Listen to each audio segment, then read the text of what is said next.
So I got the C-clips off and the washers off the headers.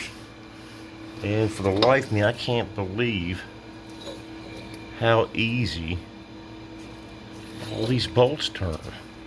I must have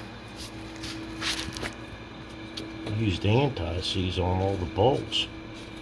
I cracked them loose and I could just turn them with my fingers.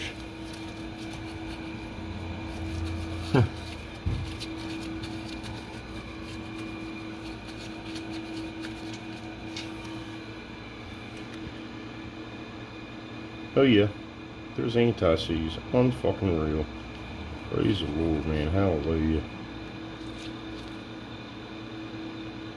And that's something I must have done when I built this engine in 94. Actually, the engine went in the car in 95. Future me thanking my past me. Wow.